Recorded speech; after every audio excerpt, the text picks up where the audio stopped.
દેશ અને દુનિયાના સૌથી મોટા સમાચારમાં આપનું સ્વાગત છે।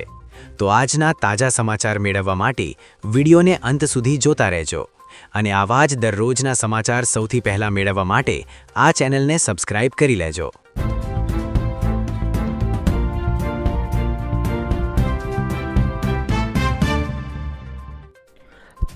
તો મિત્રો આજના પ્રથમ સમાચાર વિશે વાત કરીએ તો ઉનાળાની ગરમીમાં ધોધમાર વરસાદ। જી હા મિત્રો, હવામાન વિભાગના જણાવ્યા અનુસાર આગામી 2 દિવસ દક્ષિણ ગુજરાત અને સૌરાષ્ટ્રના કેટલાક વિસ્તારોમાં હળવોથી મધ્યમ વરસાદ પડી શકે છે, જેમાં નવસારી, તાપી, અમરેલી, ગીર સોમનાથ અને ભાવનગર જિલ્લામાં ગાજવીજ સાથે વરસાદ પડવાની શક્યતા વ્યક્ત કરવામાં આવી છે।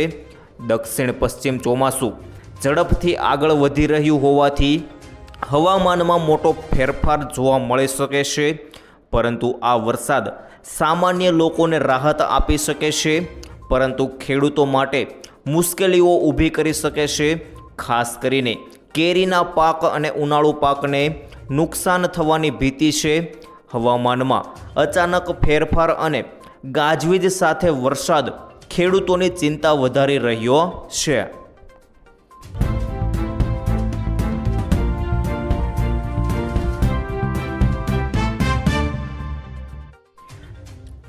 ત્યાર પછી આગળ જોઈએ તો હવે ખેડૂતોને સીધું પેટ્રોલ ડીઝલ નહીં મળે।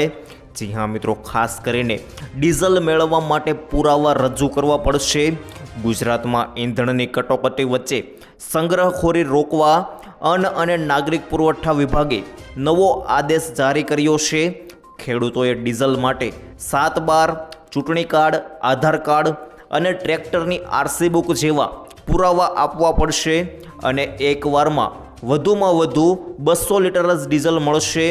સરકાર પૂરતો જથ્થો હોવાનો દાવો કરે છે, પરંતુ પંપો પર 2 વ્હીલર માટે 50 થી 100 રૂપિયા અને 4 વ્હીલર માટે 1000 રૂપિયા, જ્યારે ટ્રકોને 20 થી 25 લીટરની મર્યાદા નક્કી કરાઈ છે।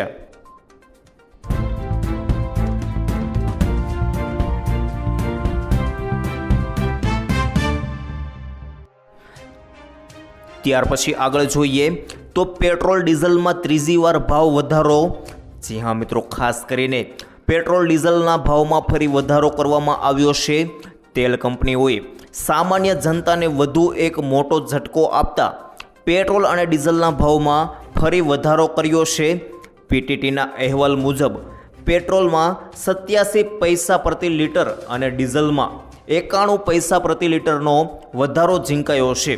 બંગાળ ચૂંટણી પૂરી થયા પછી આ ત્રીજી વખત ભાવ વધ્યા છે। આ સાથે 1 જૂનથી રાંધણ ગેસ સિલિન્ડરની કિંમતોમાં વધારો થવાની આશંકા છે।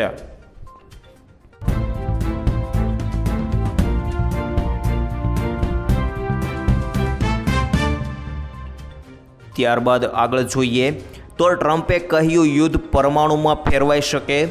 જી હા મિત્રો, રાષ્ટ્રપતિ ટ્રમ્પ અને વિદેશ મંત્રી માર્કો રૂબિયોએ ઈરાનને કડક ચેતવણી આપી છે કે તેઓ તેહરાનને પરમાણુ હથિયાર બનાવવાની કે રાખવાની કોઈ પણ સંજોગોમાં મંજૂરી ન આપી શકીએ।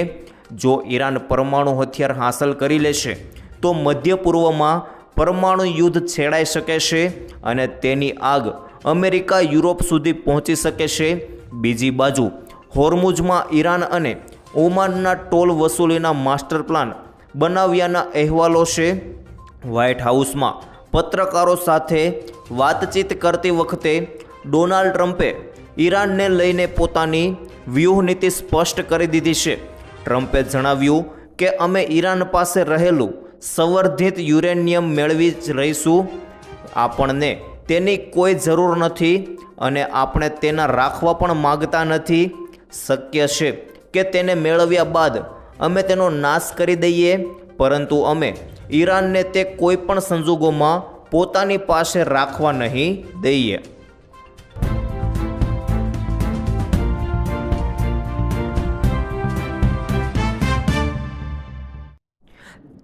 ત્યારબાદ આગળ જોઈએ તો ગોપાલ ઇટાલિયાનું વિરોધ પ્રદર્શન।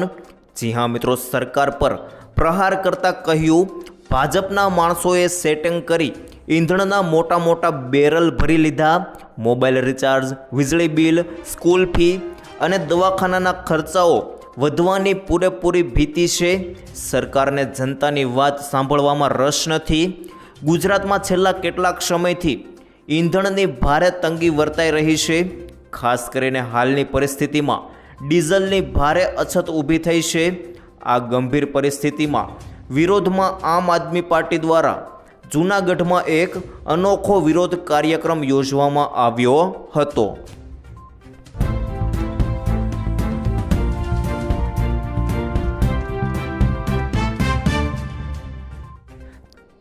ત્યારબાદ આગળ જાણીએ તો યુદ્ધની અસર હવે રસોડાની અંદર. જી હા મિત્રો, ઈરાન અને અમેરિકા વચ્ચે ચાલી રહેલા યુદ્ધની સીધી અસર હવે સામાન્ય માણસના રસોડા સુધી પહોંચતા ધોરાજી પંથકમાં મોંઘવારી વકરી છે. વૈશ્વિક સ્તરે સર્જાયેલી ઈંધણની અછત અને ટ્રાન્સપોર્ટેશનના વધેલા ભાડાના કારણે શાકભાજી તથા દૈનિક ખાદ્ય ચીજોના ભાવ આસમાને પહોંચી ગયા છે, જેને પગલે ગૃહિણીઓનું ઘરનું બજેટ સંપૂર્ણપણે ખોરવાઈ ગયું છે.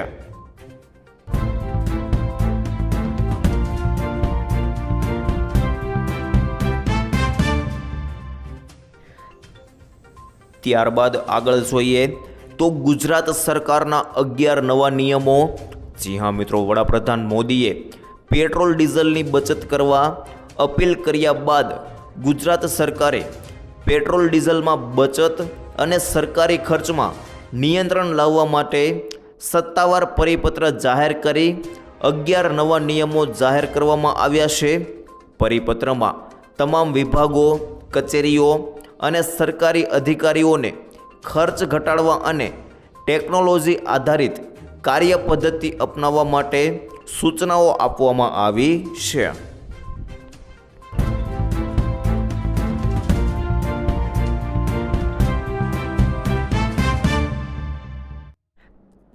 ત્યારબાદ આગળ જોઈએ તો હવે તમારા કામો નહીં અટકે. જી હા મિત્રો, સીએમનો મોટો નિર્ણય. હવે ગુજરાતના નાગરિકોના કામ નહીં અટકે. 32 સિટી સિવિક સેન્ટર્સની મહીસાગર જિલ્લાના બાલાસિનોર ખાતેથી ભેટ આપી હતી. નગરોમાં વસતા નાગરિકોને મ્યુનિસિપલ સેવાઓ એક જ સ્થળેથી સરળતાએ મળી રહે તેવો સિટીઝન સેન્ટ્રિક સર્વિસીસ, ખાસ કરીને લિવિંગનો આશય આ સિટી સિવિલ સેન્ટર્સની સ્થાપનામાં રહેલો છે. ઓનલાઈન સુવિધા સરળતાએ મળે તે માટે વન સ્ટોપ શોપ તરીકે આ સિટી સિવિક સેન્ટર્સ કાર્યરત કરવામાં આવ્યા છે.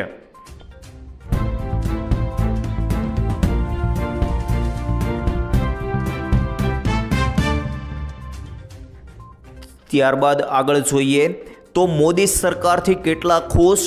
ખાસ કરીને નરેન્દ્રભાઈ મોદીએ ગુજરાતમાં 14મા મુખ્યમંત્રી તરીકે 7 ઓક્ટોબર 2001ના દિવસે શપથ લઈને રાજ્યની વિકાસ યાત્રા કરવટ બદલી હતી. તેમના નેતૃત્વ અને માર્ગદર્શનમાં ગુજરાતની 2001થી 25 સુધીની 24 વર્ષની સર્વગ્રાહી વૈશ્વિક વિકાસ યાત્રાની સફળતાની ગાથામાં જનભાગીદારીને જોડીને 7થી 15 ઓક્ટોબર સુધી થનારા વિકાસ સપ્તાહની ઉજવણીનો પ્રારંભ ભારત વિકાસ પ્રતિજ્ઞાથી થયો છે.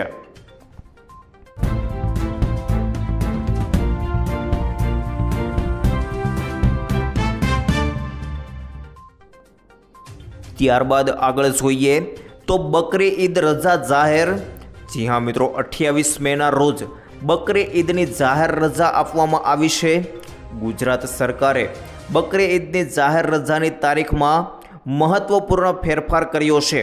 હવે બકરી ઈદ 27 મેના બદલે 28 મે 2026 ગુરુવારના રોજ જાહેર રજા રહેશે.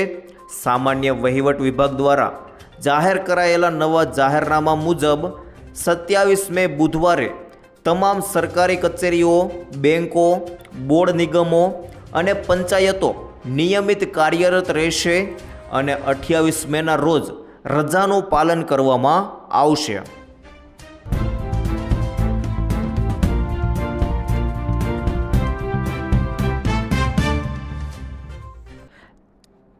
ત્યારબાદ આગળ જોઈએ તો વસ્તી ગણતરી મોટો સ્કેમ. જી હા મિત્રો, વસ્તી ગણતરી સ્કેમથી સાવધાન થઈ જશો.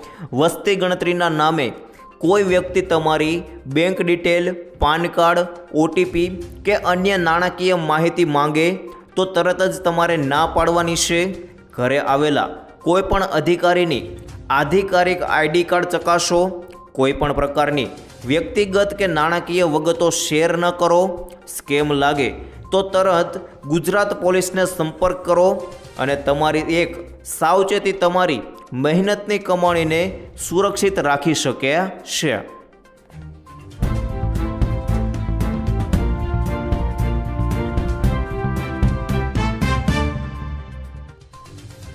ત્યારબાદ આગળ જોઈએ તો નીટ એક્ઝામ ફી રિફંડ.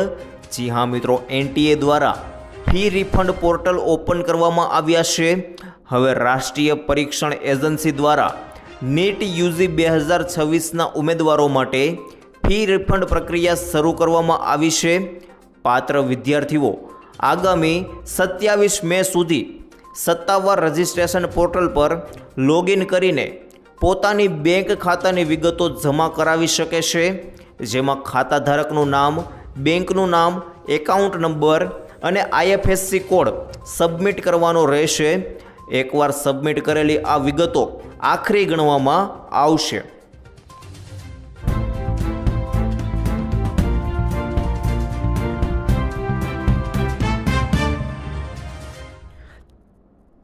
ત્યારબાદ આગળ જોઈએ તો સિગારેટને લઈને ફરી ભાવ વધ્યા. જી હા મિત્રો, સિગારેટના શોખીનોને મોંઘવારીનો જોરદાર ઝટકો. સરકારના બજેટમાં સિગારેટ પર એક્સાઇઝ ડ્યુટીમાં 30 થી 40% વધારા પછી કંપનીઓએ ભારે ભાવ વધારો કર્યો છે. આઈટીસી અને ગોડરફે ફિલિપ્સે પોતાની લોકપ્રિય બ્રાન્ડ્સના ભાવ વધાર્યા છે. ઉદાહરણ તરીકે આઈટીસીના ગોલ્ડ ફ્લેક્સ સુપરસ્ટારની કિંમત ₹70માંથી 85 થઈ ગઈ છે. એપ્રિલ-મે મહિનાના આંકડા અનુસાર સિગારેટના કુલ વેચાણમાં આશરે 20%નો મોટો ઘટાડો નોંધાયો છે.